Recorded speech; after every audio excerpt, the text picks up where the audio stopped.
агар аз байни Месси ва Роналдо ки зур буданд то ҳол маълум набошад, аз байни сагу пишак ки хуб буданро ба осонӣ гуфтан мумкин аст. Футболбозони касбӣ на танҳо мехоҳанд ки дар хонаашон сагчае дошта бошанд, балки онҳо пулҳои зиёде медиҳанд ки сагҳо молу мулкашонро муҳофизат кунанд. Мисол Погба саги муҳофизе бо арзиши $27,000 дорад. Лорис 30,000, Артета бошад 32,000. ин рӯйхатро Кайл Уолкер роҳбарӣ мекунад. Барои хонаи худ саге бо нархи $55,000 харида кардааст. албатта ин қадар маблағҳоро онҳо ҳам ту намедиҳанд. Сабаби ин ки дар вақтҳои охир дар Англия шумораи дуздии хонаҳои футболбозон бисёр шудааст. ғайр аз ин ширкати ташкил шудааст ки сагҳоро омӯзиш медиҳад ки дилхоҳ ҳамлаи дуздро ноком кунад. аз тарафи дигар сагҳо барои нозукиашон писанди одамон мешаванд. Александр Зинченко ва Влада Сидан чанд моҳ қабл кӯдакдор шуданд, вале онҳо сагҳои зебои фаронсавиро то ин дам монанди кӯдаки худ нигоҳ мекарданд. Бозингари украинӣ тамоми вақти худро бо ҳайвонот мегузаронд ва бо онҳо футбол ҳам бозӣ мекард. майлаш, ин булдог не, ин Стерлинг мебошад, ки шартро ба Зинченко бой додааст. ба фикрам худашро баъд аз ин нороҳат ҳис кард. сарпарасти навори мазкур ширкати 1x ба шумор меравад. дар 1x регистратсияи осон пур кардани маблағ аз тамоми гӯшаю канори дунё, вале аз ҳама муҳим бонус то $100 дар аввалин пардохт бо промокоди TouchFood. силкаи зарурӣ дар комментария. ба ҳама муваффақият.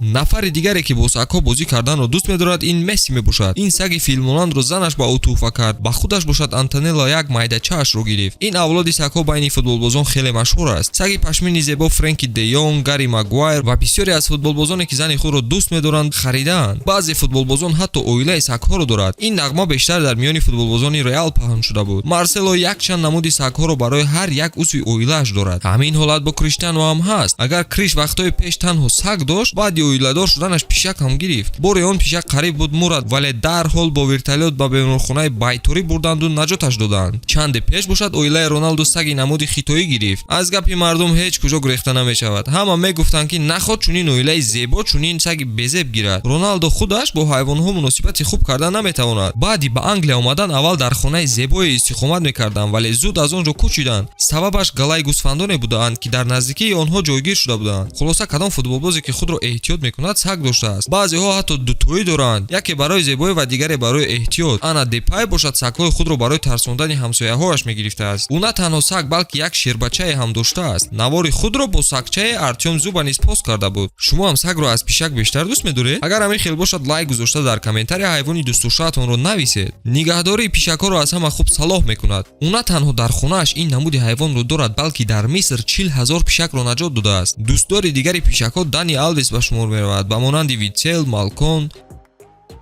легендаи футбол Тоти нақл карда буд ки пишакаш қариб сабаби аз занаш ҷудо шудан шавад. ӯ худаш дӯст намедоштааст, вале занаш бе иҷозати ӯ ба хона гурбаеро овардааст. барои ин кораш як ҳафта Тоти бо занаш суҳбат накард, вале баъдан ӯ ҳам бо ин ҳайвон одат кард. муносибаташ ҳам бо занаш хуб шудан гирифт. беҳуда нагуфтаанд ки саги вафодор беҳ аз дӯсти бевафо. дар ин замон баъзе одамон аз ҳайвонот бояд меҳрубониро ёд гиранд. ба ҳамин видеои мо ба анҷом мерасад. бо лайку комментҳои худ навори мазкурро дастгирӣ кунед. хайр.